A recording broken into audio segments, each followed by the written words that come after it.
It was supposed to be a simple solo journey across the Sahara. Liam had spent months preparing for it.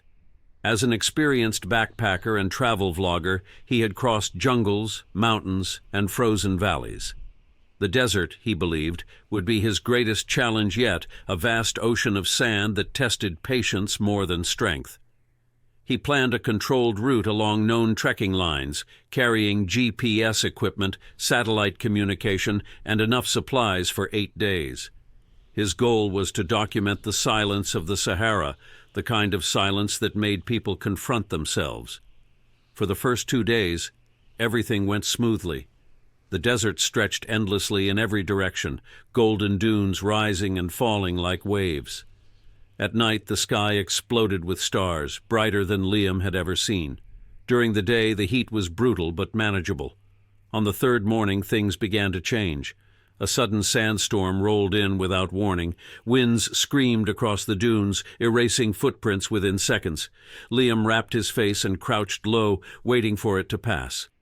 When the storm finally faded hours later, the world looked unfamiliar.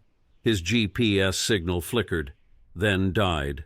The horizon had changed completely, no landmarks, no clear direction, just sand.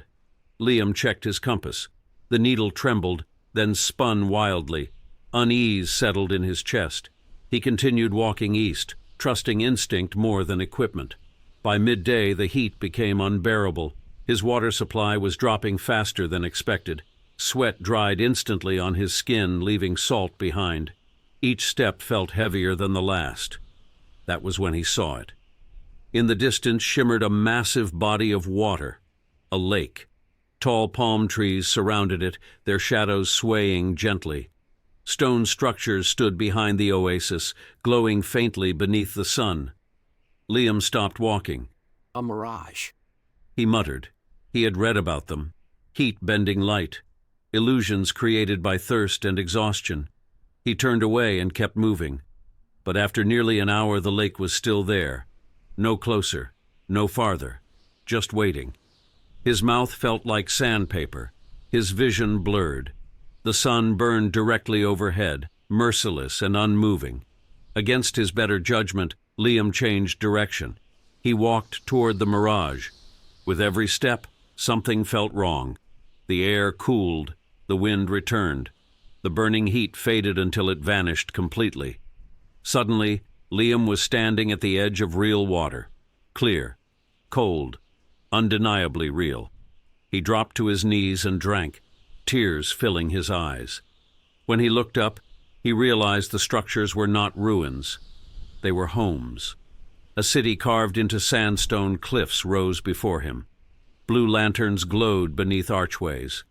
People moved calmly through shaded walkways, dressed in light robes that blended with the desert stone. A man approached him slowly. You followed the mirage. He said. Liam stared in disbelief. where am I? Tariqal, The man replied. the crossing city. The people welcomed him without surprise. They gave him food, water, and shelter. The city was cooled by underground tunnels and fed by deep-hidden aquifers. Nothing seemed impossible there. When Liam asked how long the city had existed, the man simply said, Longer than memory. That night, Liam slept deeply. When he woke, the sun outside had not moved. He checked his watch. Frozen. He asked one of the residents how long he had slept. Time rests here. She said gently. Days passed, or what felt like days. Liam explored the city but noticed something unsettling. There were no children, no travelers arriving. No one ever left. When he asked about the outside world, conversations ended quickly. Smiles faded. Finally, he asked the man who had first greeted him. Has anyone ever gone back? The man was silent for a long time. Some tried. He said.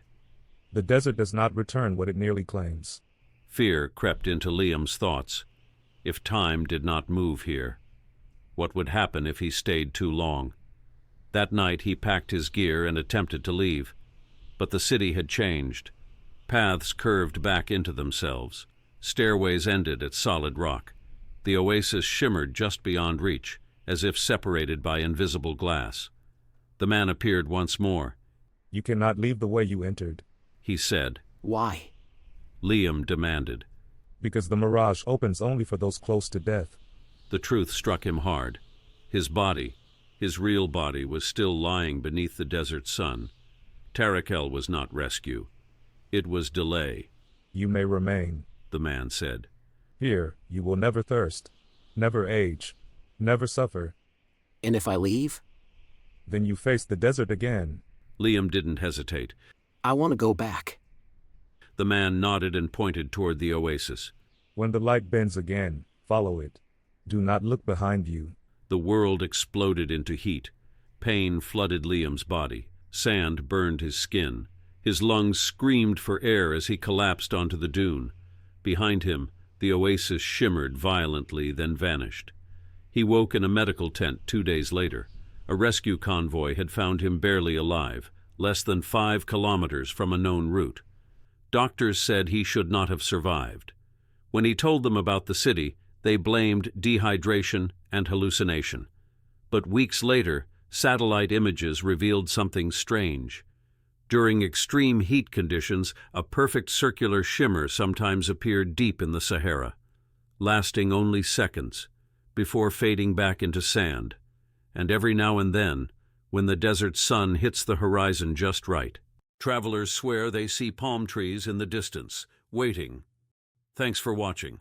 If you enjoyed this story, don't forget to like, subscribe, and hit that notification bell for more.